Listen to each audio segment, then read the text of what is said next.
مشکلیں امت مرحوم کی آساں کر دے، مورے بے مایا کو ہم دوش سلیماں کر دے، جن سے نایاب محبت کو پھر ارزاں کر دے، ہند کے دیر نشینوں کو مسلمان کر دے، جوئیں خون می چکد از حسرت دیری ناما، می تبد نالبت اشتر کدسی ناما۔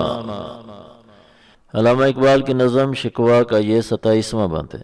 پہلے شعر میں امت مرحوم سے مراد مسلمان ہیں جو بظاہر زندہ ہیں لیکن اندر سے ختم ہو چکے ہیں۔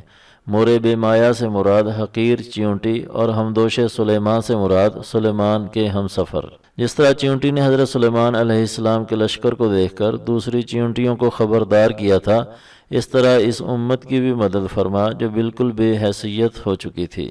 دوسرے شعر میں جن سے نایاب سے مراد وہ چیز جو بازار میں نہ ملتی ہو، یعنی محبت، اور ارزاں سے مراد سستا۔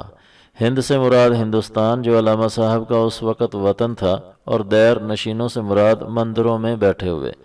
مطلب تیرا لطف و کرم اور تیری محبت جو اب ہمیں میسر نہیں ہے، اسے دوبارہ ہمارے لیے عام کر دے، یعنی ہمارے ساتھ محبت اور رحمت والا معاملہ فرما۔ ہندوستان کے مسلمانوں میں بت پرستوں کے ساتھ میل ملاپ کی وجہ سے انہی کی سی عادتیں اور رسوم و رواج عام ہو گئے، اور یہ اب فقط نام کے مسلمان رہ گئے۔ اے اللہ انہیں پھر سے سچا مسلمان بنا دے۔ اس بند کا آخری شعر بھی فارسی میں ہے، جس کا مطلب ہے کہ اے اللہ ہماری پرانی حسرتیں اور خواہشات جو اس سے قبل بیان کی ہیں، اب وہ خون کی ایک ندی بن کر میری آنکھوں سے بہہ رہی ہیں، اور ہمارا سینہ غم و الم سے زخمی ہے جس میں میرے اپنے نالے اور فریادیں نشتر بن کر چبھ رہے ہیں۔ امید ہے کہ اس بند کا تلفظ، مشکل الفاظ کے معنی اور تشریح کے بعد اس کا مدعا اور مقصود بھی آپ کی سمجھ میں آ گیا ہوگا۔